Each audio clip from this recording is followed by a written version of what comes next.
All right, so the first proportion, I'm just going to move the little negative up to the top there. So when we cross multiply, we're going to have negative y times 5. Now, we could have put the negative at the bottom. That would have been totally fine as well. And then we're going to have 3 times 8.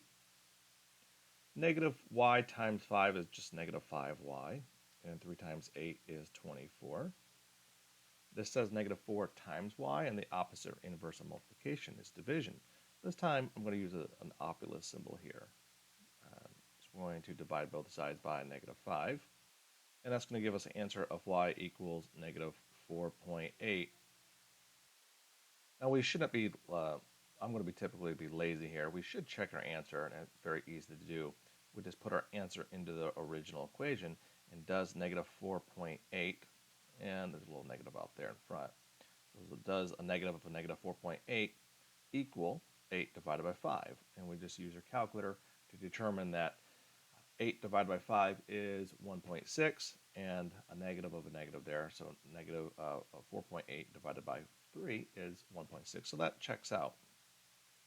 So 1.6 does equal 1.6. I won't do that for the other ones just because of time, and you can do that yourself.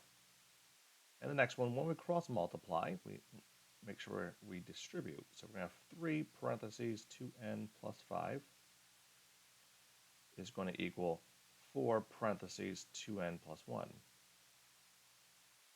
The cross multiplication. Now, we'll take the step to actually distribute this. So 3 times 2n is 6n, and 3 times 5 is 15.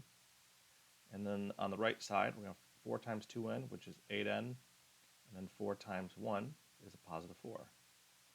It's up to you if you want to move all the letters to the left side or the right side, or if you subtract 15 first or subtract 4 first. I like to move all my letters to the left side, so that's the way I'm going to do that. But we could have subtracted 6n, we could have subtracted 15, we could have subtracted 8n, or we could have subtracted 4. There's no wrong or right way, it's kind of your preference at this point. 6n minus 8n is negative 2n. So we have negative 2n plus 15 equals 4. Then the opposite or inverse of a positive 15 is subtracting 15. So we're going to subtract 15 on both sides. That's going to give us negative 2n equals negative 11. And then we're going to divide both sides by 2. And this time I'll write it like we traditionally just write it with a fraction, not use the obelisk symbol, but sometimes I like to kind of show it off so we can see it visually. Fractions just mean division. And our answer is going to be negative 5.5. And on this last question, we're going to cross multiply again. So the left side will be 7 times x.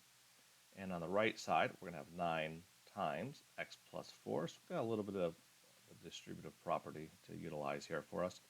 7 times x is just 7x. And then we're going to have 9 times x, which is 9x. And then 9 times a positive 4, which is a positive 36. Subtract 2x on both, subtract 9x on both sides. I was getting ahead of myself. I already know what that's going to be. 7x minus 9x is negative 2x. That's going to equal 36. Then we will divide both sides by negative 2. That's going to give us an answer of x equals negative 18. And again, you can check that by putting it into the original equation. So if you have any kind of questions, please let me know.